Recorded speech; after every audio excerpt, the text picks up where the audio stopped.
Welcome back to another episode of the Merging Life and Money Show. I am your host, Marie-Jo César.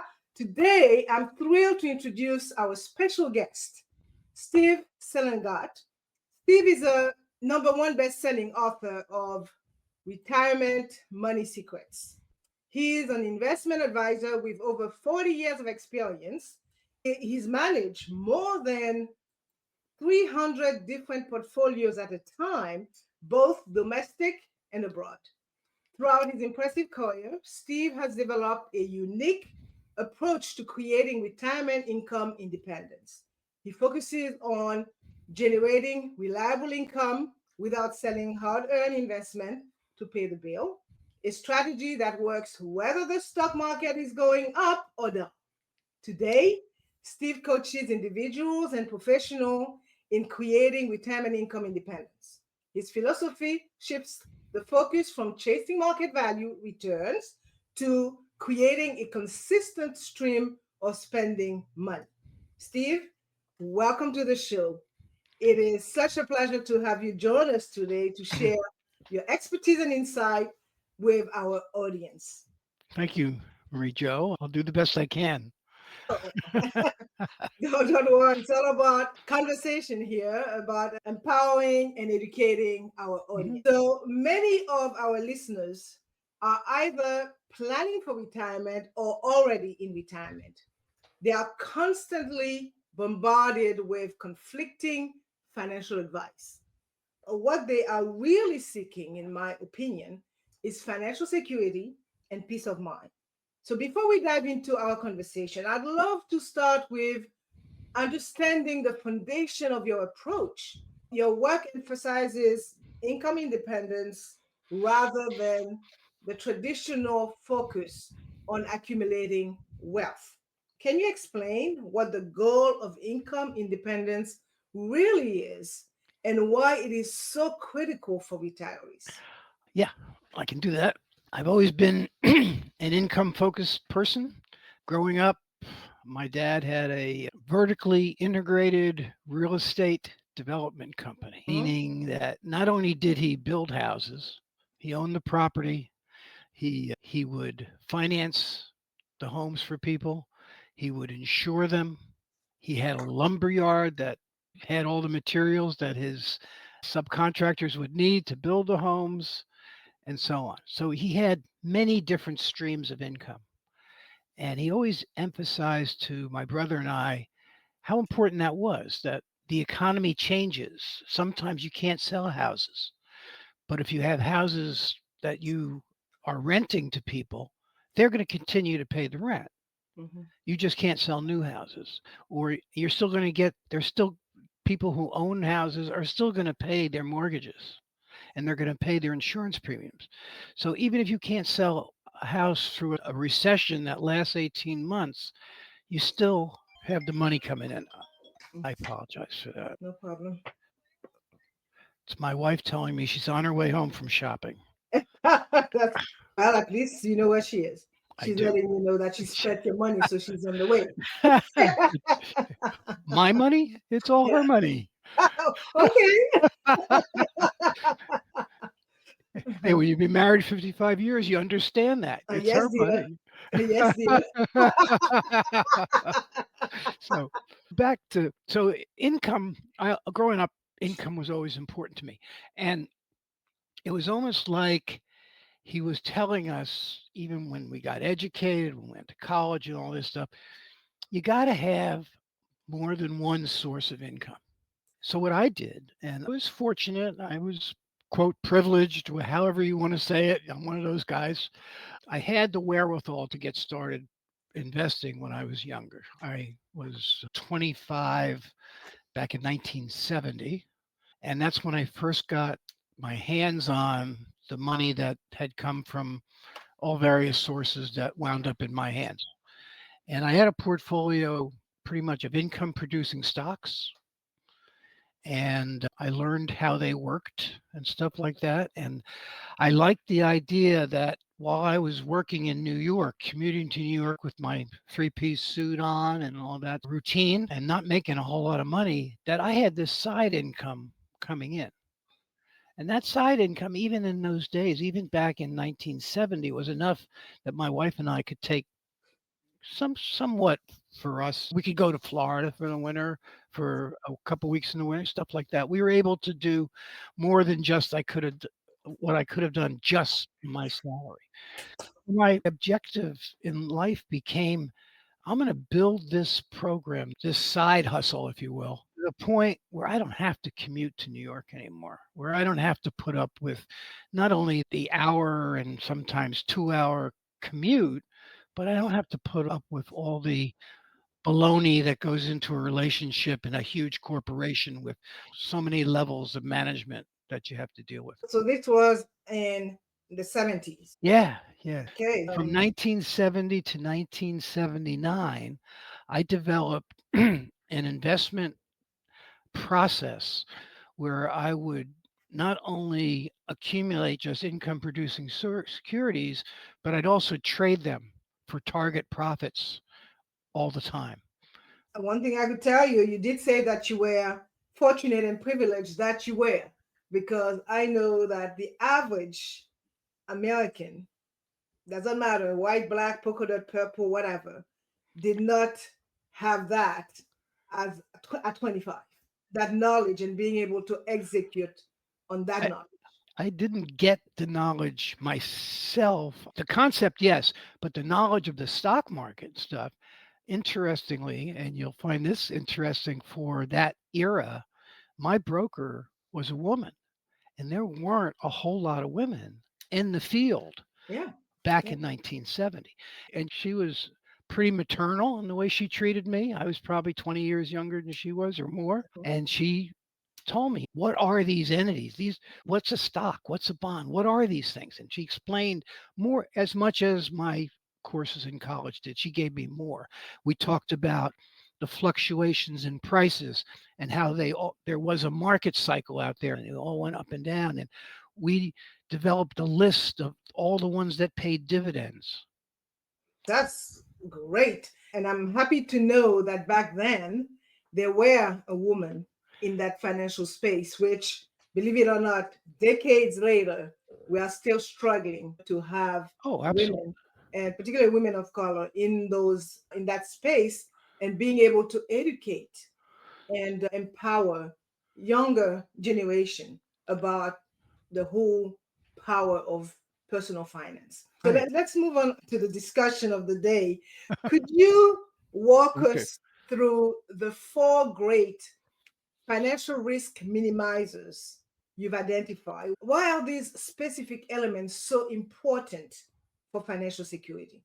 Oh, okay. I can do that. There was one other thing I wanted to tell you about Rita, Okay, go though. ahead. Go ahead. Yeah. And I think the thing that a lot of people don't do this day, Rita and I came up with targeted profit taking.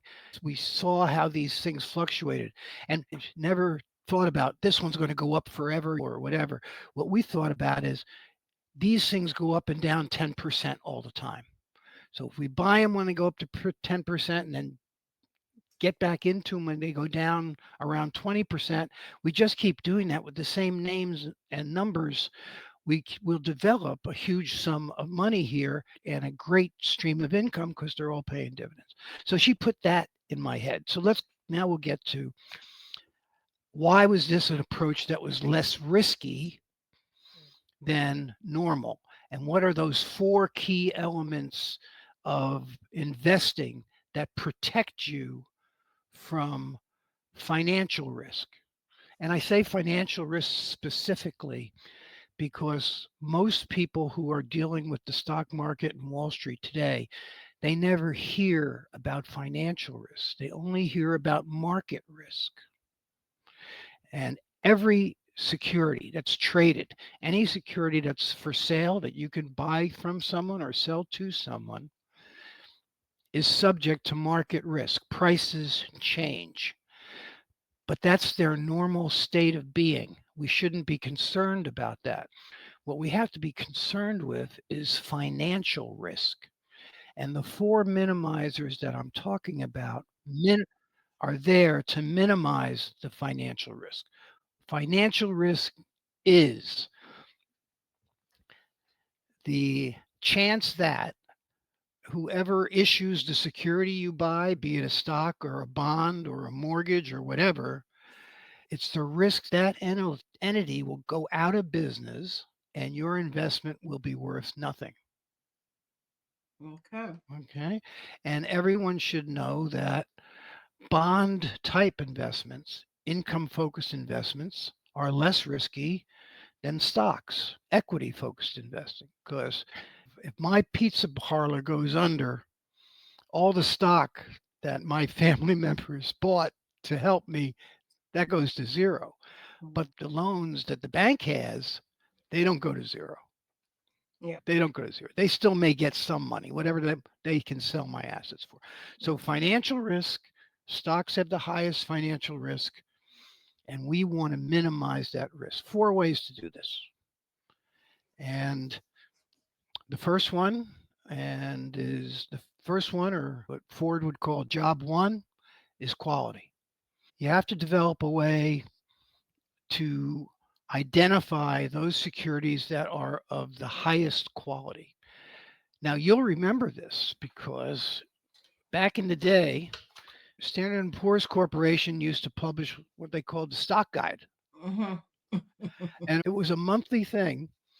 And every stock that was out there had its own line of information. And you got everything in there, its symbol, its price earnings ratio, debt to equity ratio, all these things, whether or not it paid dividends. And You are really taking us. on memory lane, right? Yeah, since then, Bloomberg has changed the stuff, right?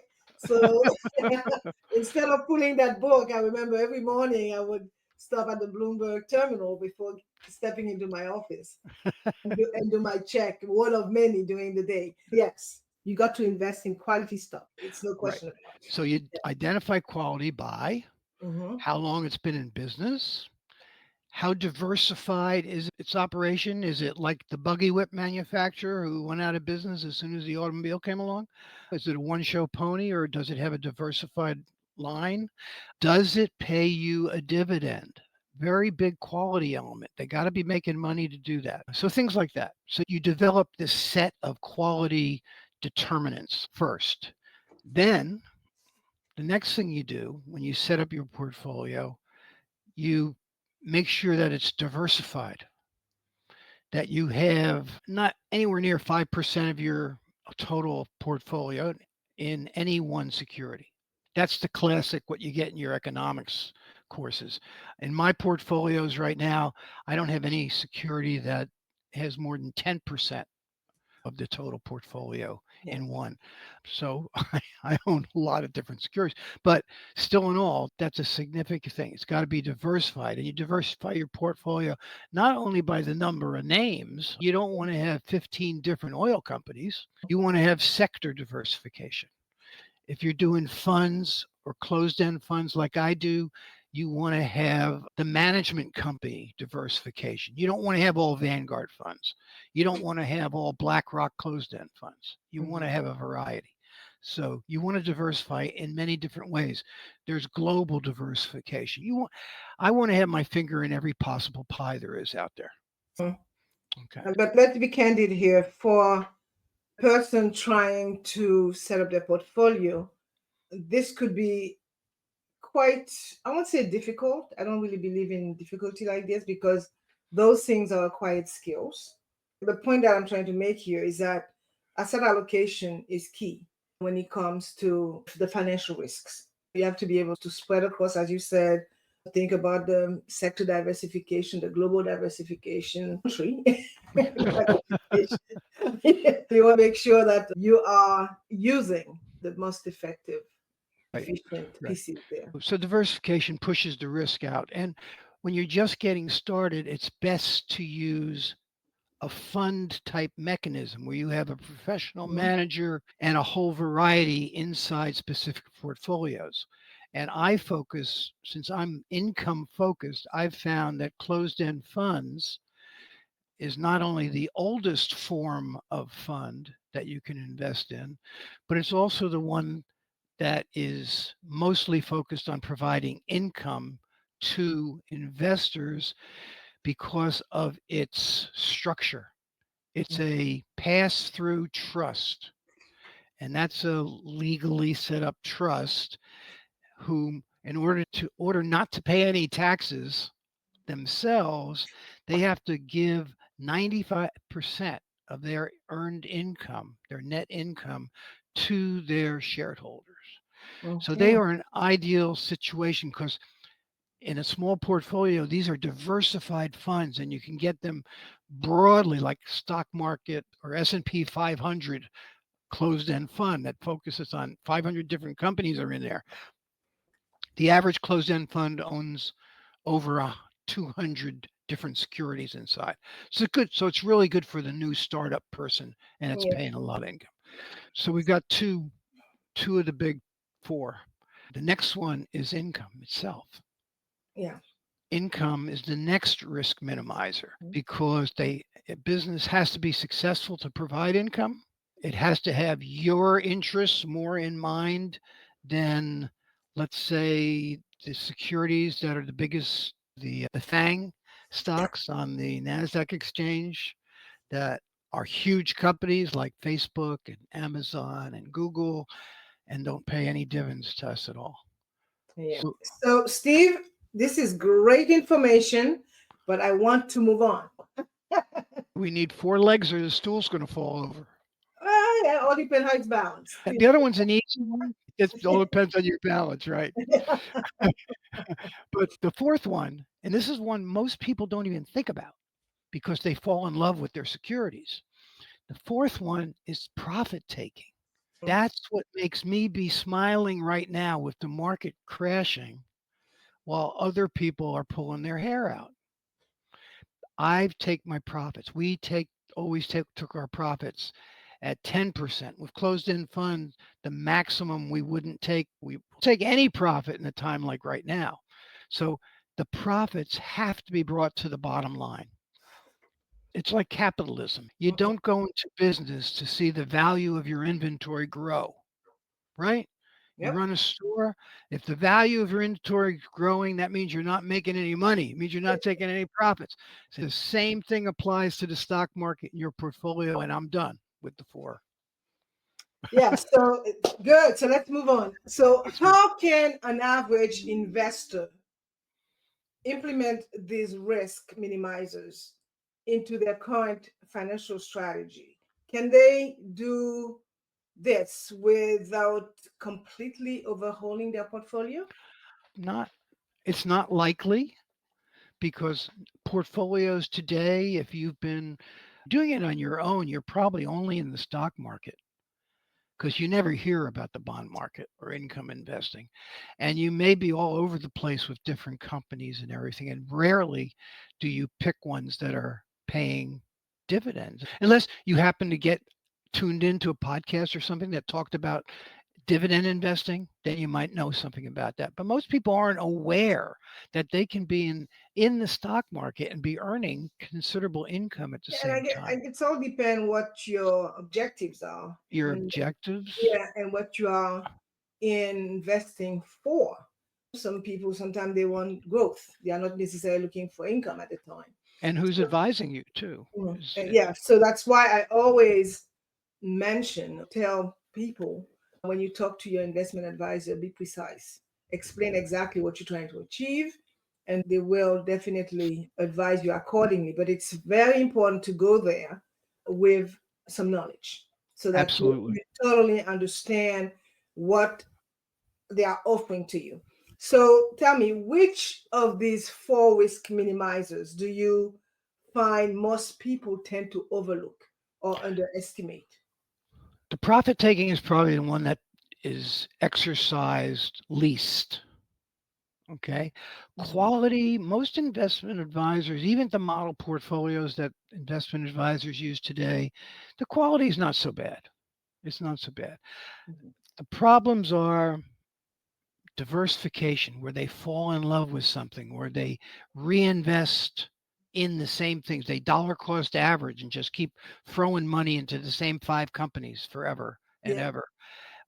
They get poorly diversified and they wind up having, I've seen coaching clients with $2 to $3 million in five securities. Yeah. And that see the baldness here?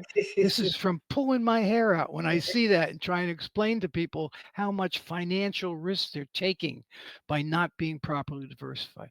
I'd Yeah. say that Mhm. not being properly diversified is the most dangerous mistake people make, even more so Okay. than quality. Oh, Because if they that's diversify properly, that's fine. mhm. And the proper profit taking, because that's what makes them lose sleep, because they have this big lump of profit and they're afraid that something like what's happening right now is going to happen. And they don't take a moment and take their profits. You mentioned two. I wanted one. I know. Which one of these four The first, I'd say the most dangerous one uh, is tend to overlook the profit taking? Okay, yeah. moving along. How do these risk minimize? That was a Sorry, tough question. well, in the process of educating I know. people here, and it's a phrase that said, "Oh, we don't really want them to be drinking from a fire hose this morning. We want to be clear enough so that they leave the show with some understanding." So, how do these risk minimizers work differently depending on someone's stage of life? For example, how might they apply differently for someone in their 40s versus someone already in Hmm. retirement? The income measure probably is less important for people under 40 than it is for people over 50. Okay. I do think they're interrelated. It's- I really do. But you're absolutely, it's a great distinction on age and position or even level of wealth. There are two times in your life when you shouldn't take any risk. When you're just getting started, you want to minimize risk because you want to be able to build something initially. You can't afford to take great risk. And when you're wealthy, when you hit that lottery or when you get those big bonuses or land that big job and you've got seven figures going for you, that's when you don't need to take risks. Then is when you want to focus on income and quality and stuff like that. Yeah. So, yes, you're absolutely right. It really is very dependent on where you are in your life voyage. It's quite interesting because I'm not a gambler, but typically speaking, when I hear people talk about their gambling journey for the gamblers, the more the money comes, the more they keep on gambling, right? If they are lucky enough, they walk away with a profit, but more often than not, they lose everything that they win. And that's a perfect analogy for the Yeah, stock market. yeah. That's what most people's experience is in the stock market. Although, let me say that it's knowledge, understanding, exactly what you mentioned earlier. You develop a knowledge base at an early age thanks to a mentor that you had. I don't think people with a mentor would be in a casino gambling their wealth or having very little to start with and say, okay, I'm going to see if I'm going to get rich with the little bit that I have.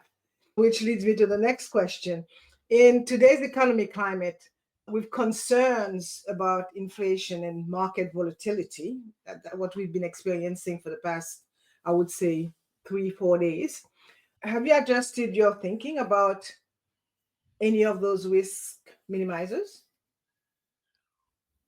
One of the things the risk minimizers using them does, it insulates you from these problematic situations that occur from time to time. You already have established your quality of your portfolio. You don't expect your Exxon or your Microsoft or your blah blah blah quality things to Mhm. really be permanently hurt by temporary situations. We hope they're temporary. Okay. Well, yeah. So quality is a protector. That's what risk minimization is all about. Diversification protects you. Income protects you. All of these things protect you. And if you have also applied the profit taking, your losses are really all on paper now. Yeah. Okay. And that's what they have to understand. Your losses are on paper. They are paper losses. They are not Right realized now. losses right now And because we are living in some unprecedented time. I'm not young, okay, and I have been through quite a few of those bumps through the course of my life, knowing what I know about investing. And this particular time that we're living, I don't know if you would agree with me, I have never seen it. What's certain now is the uncertainty that exists because you never know what can happen as we speak. Moving on from these minimizers, you mentioned the department store analogy.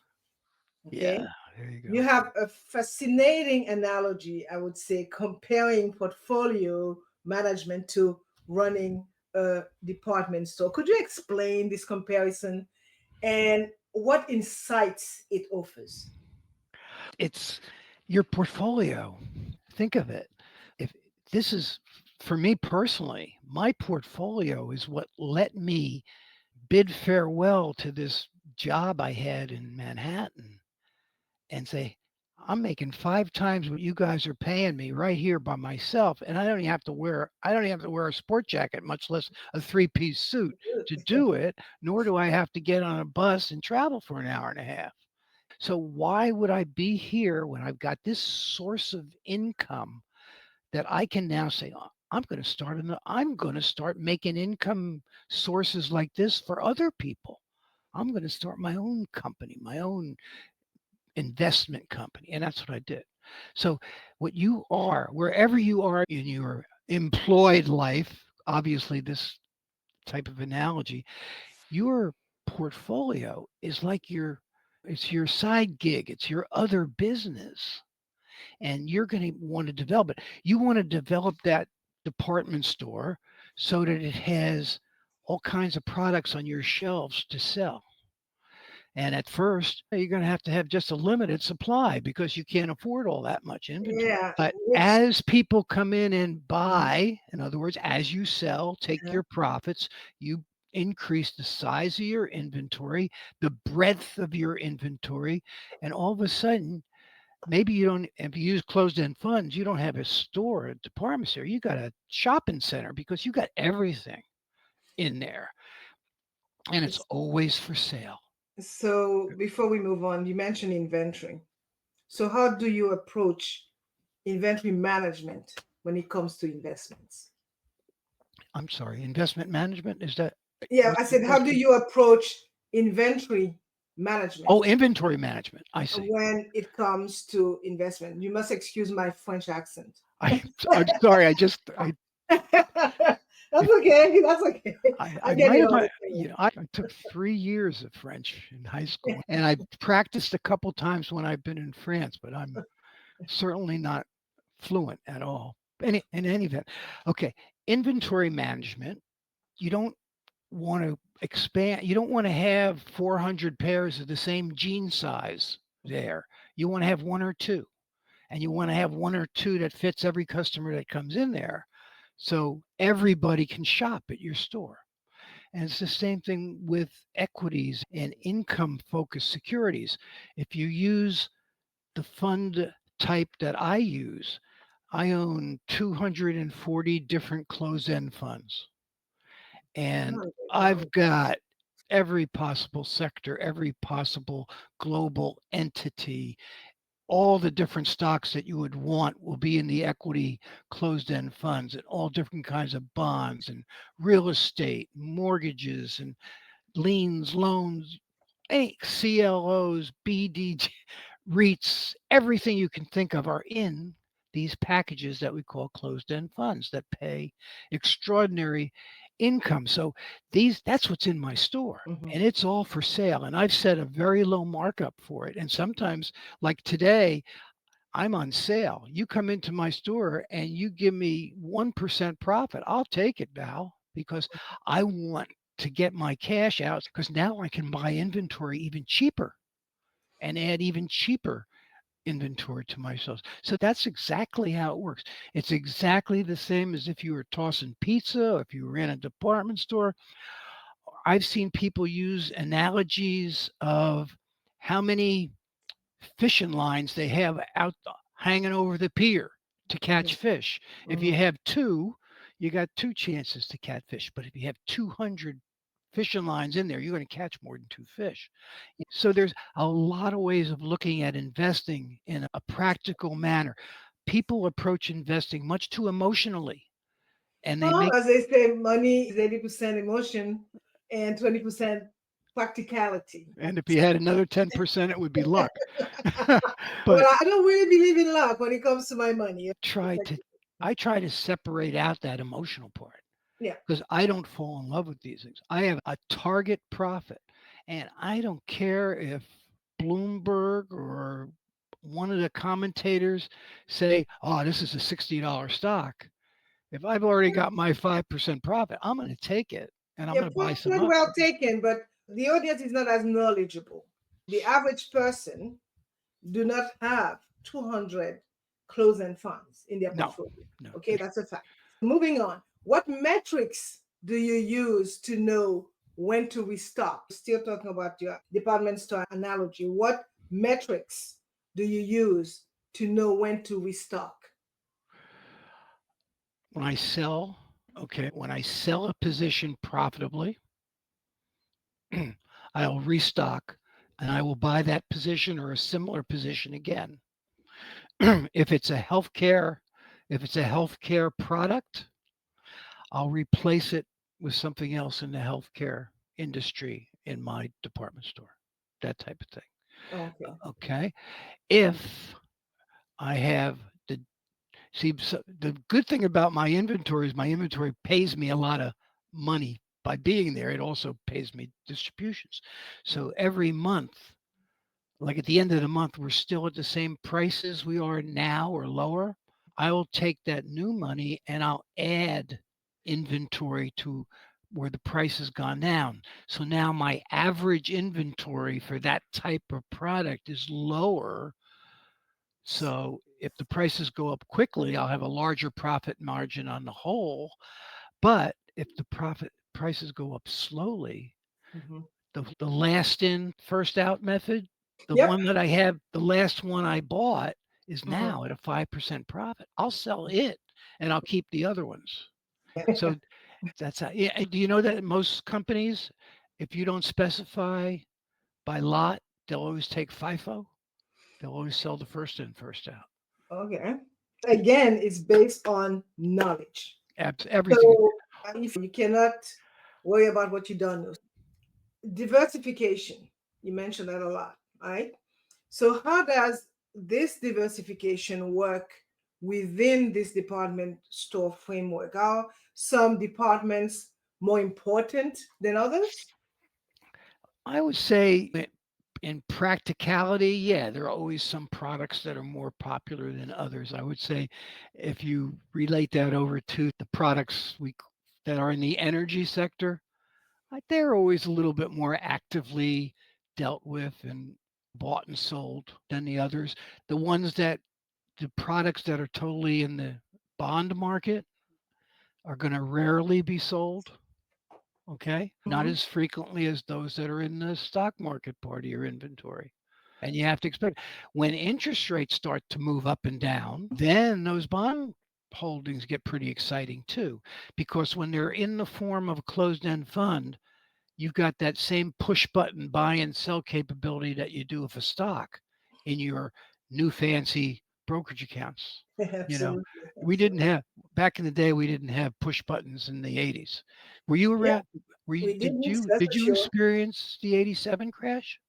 I can, yeah, somewhat. Not hands on. Not hands-on, but I was still in the financial space, not Yeah, directly involved in trading as yeah. yet. I was running people's portfolios at that time.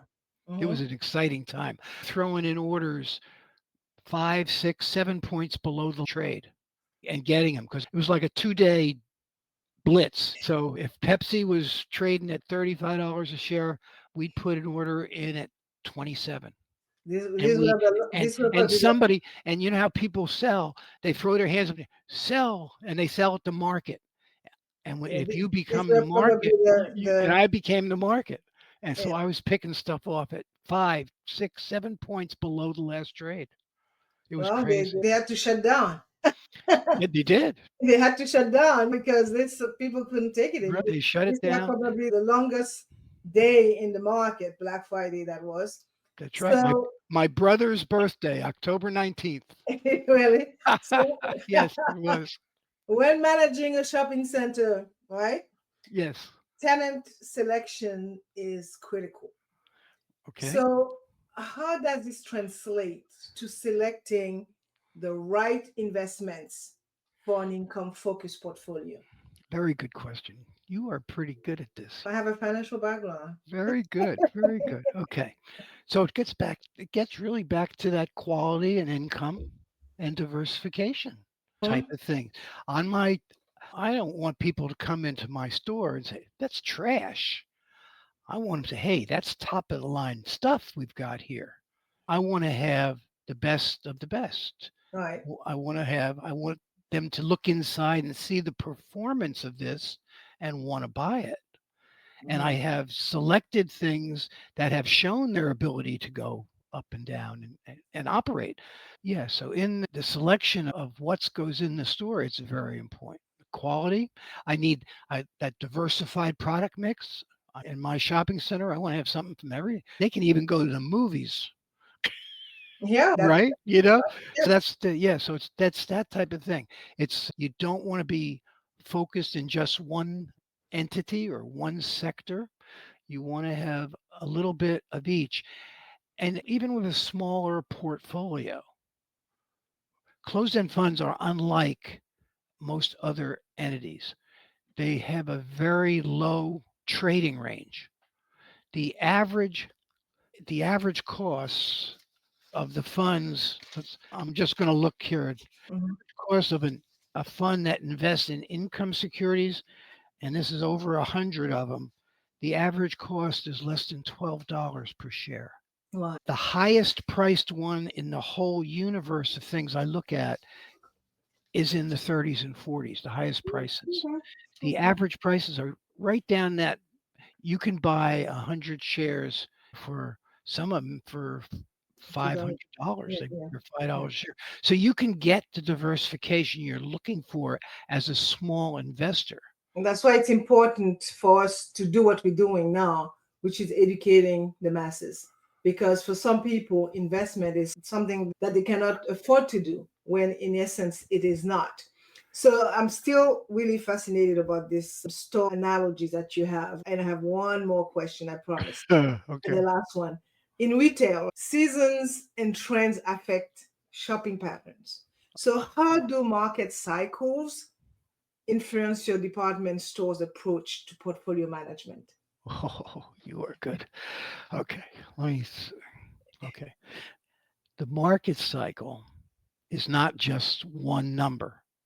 It's not just one line like we want to look at it. If we look at the Dow Jones or the Nasdaq or S&P, we're looking at one line. And for the audience which is not educating, these are the various financial markets indices. But within them, each sector has its own kind of cycle. Okay. Depending on the news, depending on discoveries, depending on all kinds of factors. Like right now, the steel industry securities are probably not as strong as other types of building type materials because of the tariff situation that's going on. Every sector will have its own influencers. So the prices that you're buying your inventory at are going to vary, and you have to be willing to use that cycle to your advantage because you've seen in the past how the price of oil may go up, and therefore those securities will go up in price, but then the price of oil somehow goes down, and then the prices go down for a while.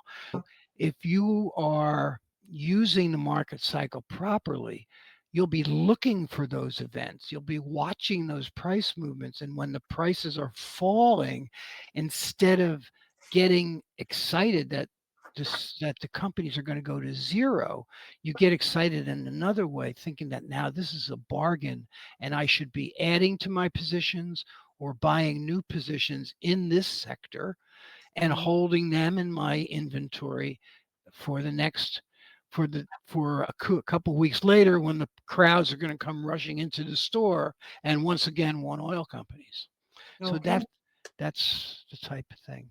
Great. I must say that it's really a fascinating concept. Just being able to break it down and explain that a portfolio is a group of investment, basically, that could vary from the basic stocks to the funds, etc., etc. And it all boils down to the four principles that you mentioned, the minimizers, and how you decide to invest. And I will remind the audience that being an investor is like being a scientist. Okay? Mm. So do not attempt to do those things without a knowledge base.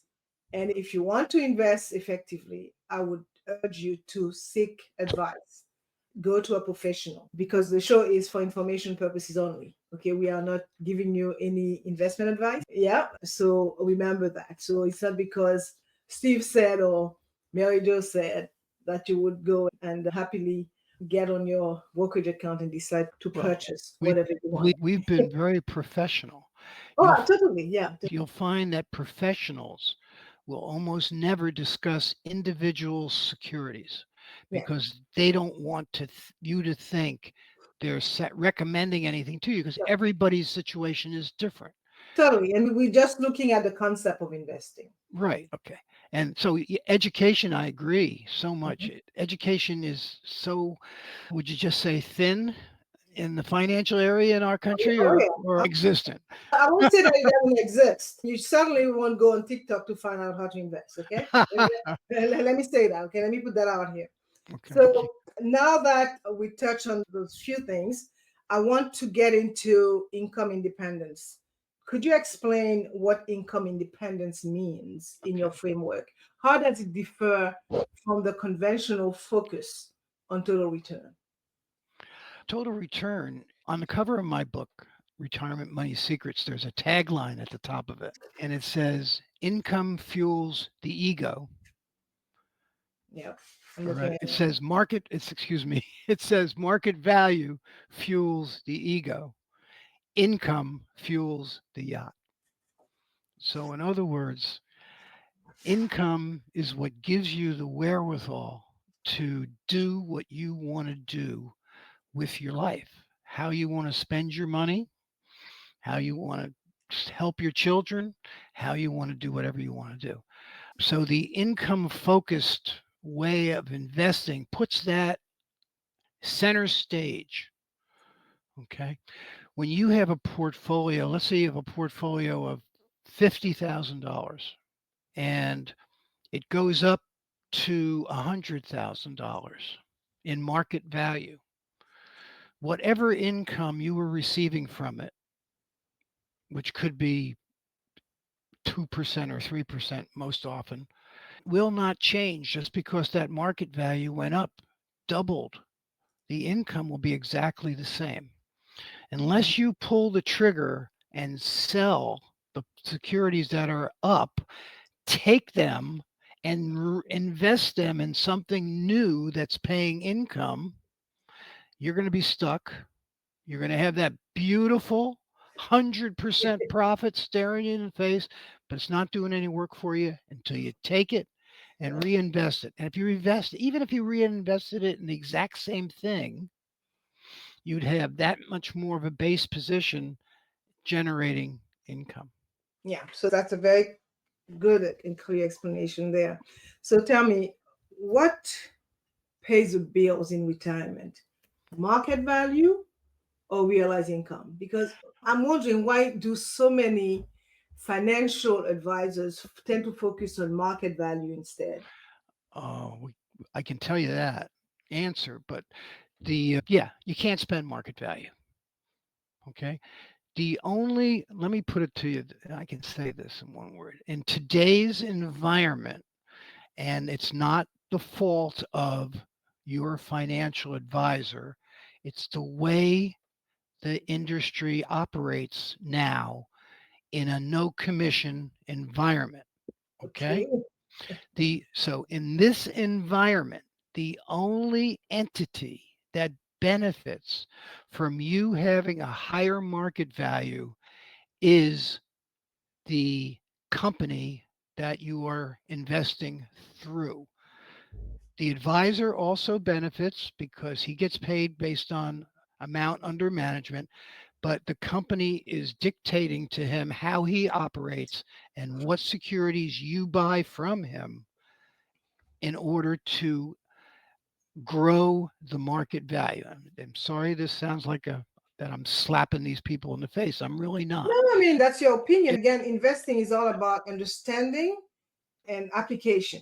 so And of course, you cannot forget the dynamics. As I said, when you look at the finance environment today, yeah, certainly your decision as an investment advisor would be quite different from what it was before the presidential election in America. Okay, because the dynamics and the logistics were totally different in that sure. case. And if you think about it, my accounts, just like everybody else's, are down in value. Oh, we don't want to talk. We don't ever want to go down that lane. Okay. But my accounts are still generating for me over 10%. Well, And when in the end of the month, when I get my distributions on the last two, the 31st and the 1st, I get all that money that I can now reinvest at prices that the, are significantly lower oh, yeah. so I can make my income even higher. Whereas the persons who have just been watching this happen, Yep. you know, Free fall they for sure. still have that same little teeny bit of income from a market value that's pretty teeny itself. Yeah. And they're not benefiting from that market cycle change what we talked about with the profit taking and the quality and the Mhm, income. mhm. That allows you to take advantage of the changes in the market cycle. It lets you take care of all that. Definitely. So, how can investors make the 4% annual distribution rule work to their advantage Oh, while pursuing income independence? let's give it a little let's give it a little meat, okay? Okay, Okay. yeah, I need to These understand. the stock market is the what would you say? It's the theater for capitalism. Totally. Okay. This is where you see what happens because companies are making money by selling products and producing profits or providing services and charging for it that produce profits. Okay.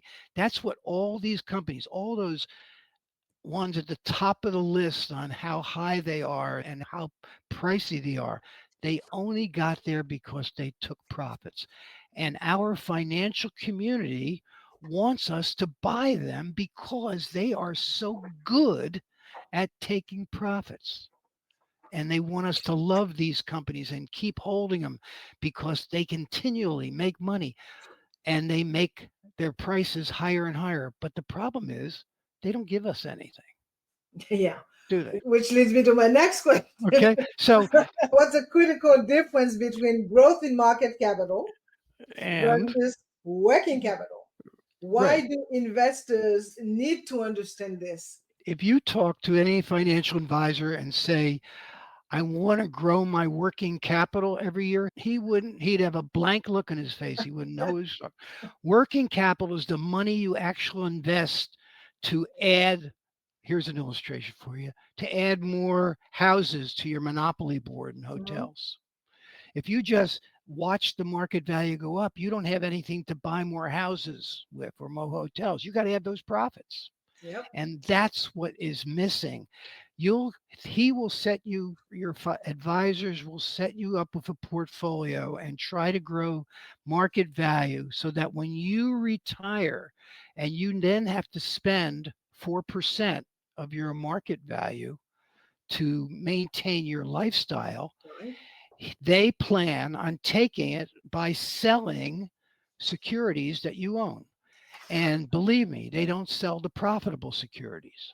They sell the losers. Yep. So you're losing capital each time they pay you part of that 4%. Yeah. So Hence, let's say this month, for example, the 4% that or the piece of 4% that you're getting as a retiree is coming from sales of losing securities in your portfolio that they have to do that to give you the money. Why can't they design your portfolio to generate not only the 4% you need, but also the point and a half that they're taking in fees.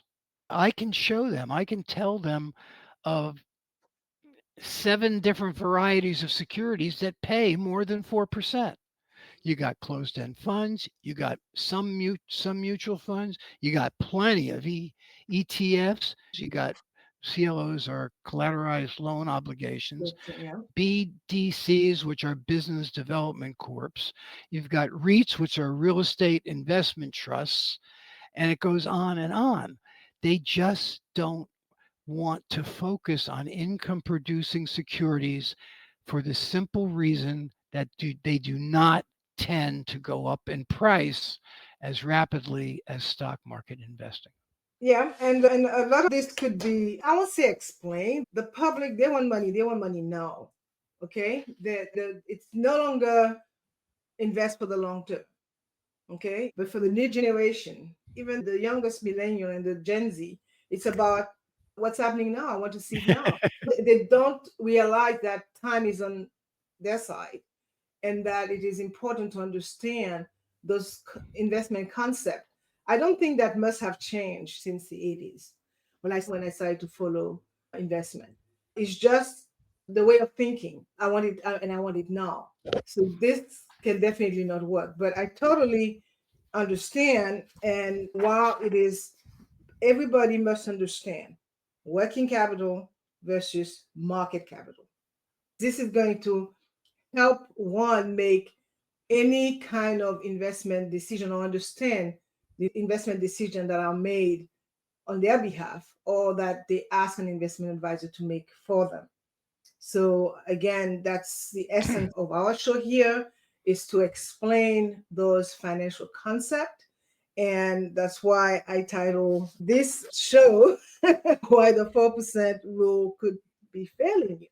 With your help here, we explained it quite clearly so people could understand that it's not just about fitting in puzzle pieces. You got to understand where they should fit in, which Right. brings me to hopefully my last question. For someone who wants to achieve income independence, what are the first 3 steps you recommend they take? This could be for anyone, regardless of where they are in their Okay. financial journey. Okay. So income independence is the point in time where you have enough income and it's constantly being produced so that it doesn't matter to you whether the market goes up and down or interest rates go up and down.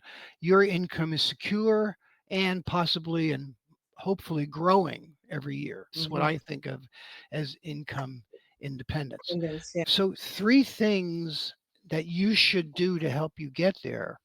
And can I talk about the person who is starting a portfolio? They either have a startup portfolio or they're thinking of starting a portfolio.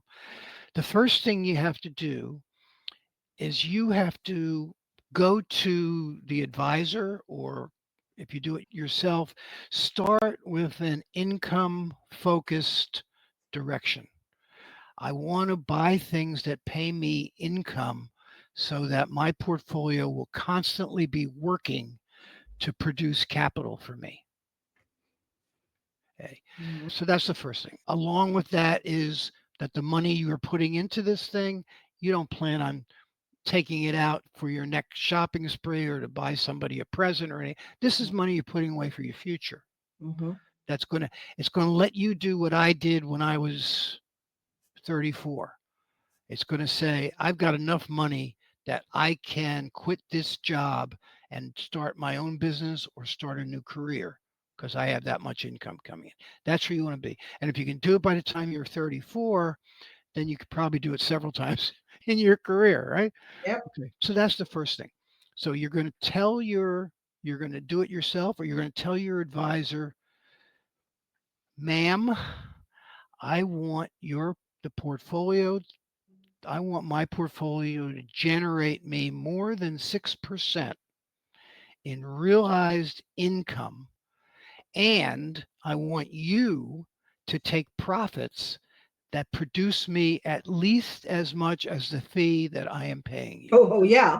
Tho- Expense Those ratio is key. that's a requirement. If Yeah, you are not willing to do that, then I'm going to have to look for someone else. yeah, yeah. Those two things.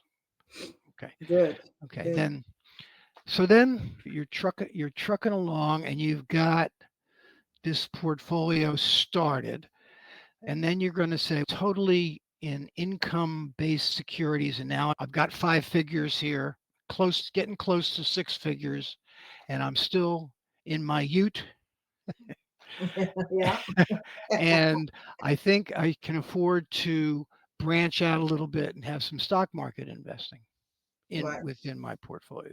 I'm going to tell my advisor, thank you, you've helped me. I'm generating nice income over here, but now I want to start also participating in the growth of the economy through stock market investing. But I'm giving you the same parameters, pal. I want you to invest in stock market securities that are paying me over 5%.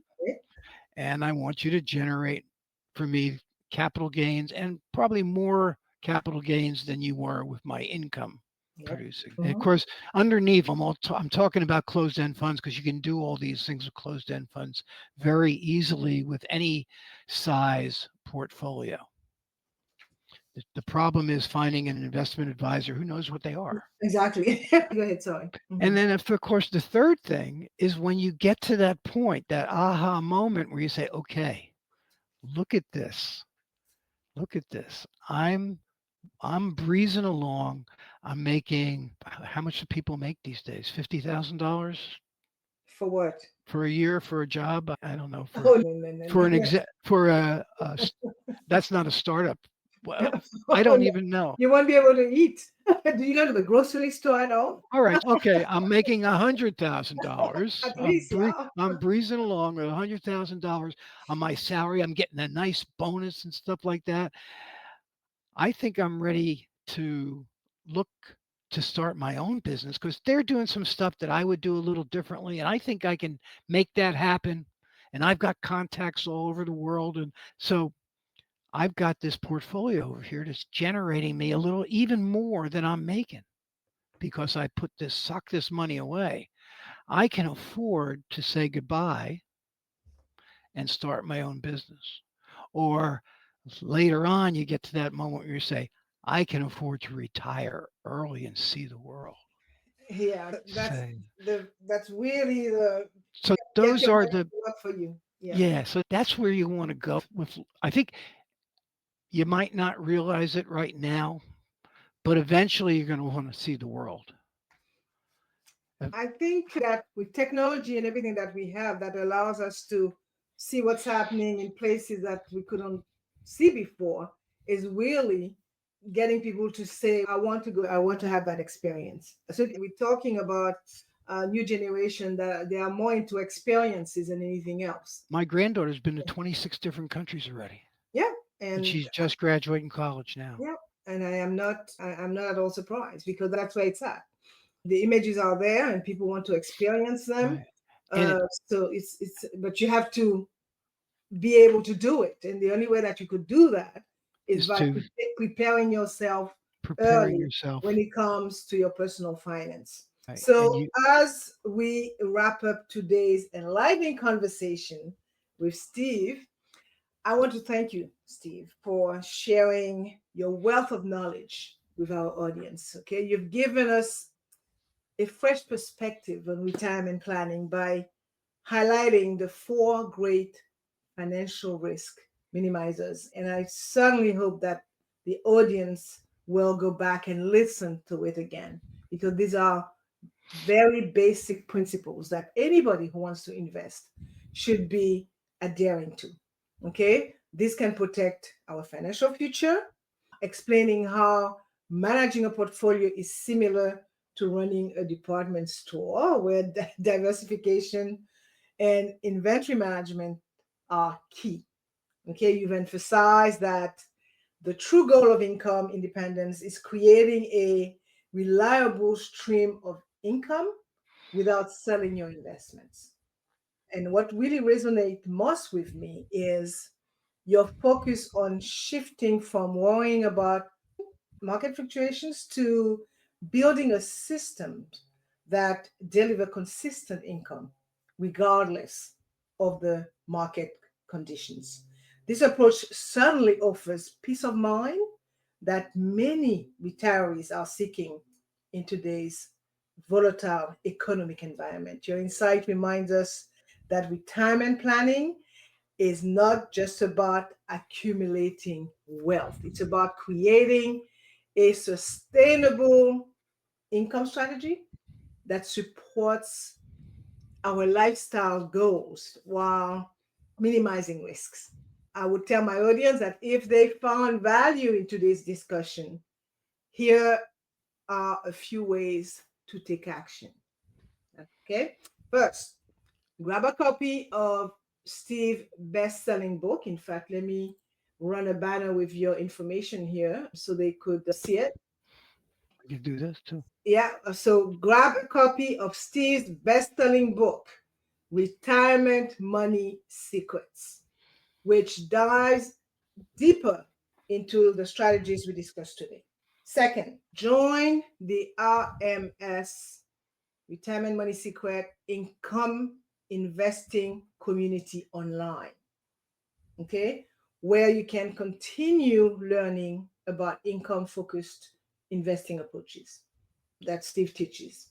And third, make sure to share this episode with someone you know who is concerned about their retirement income security.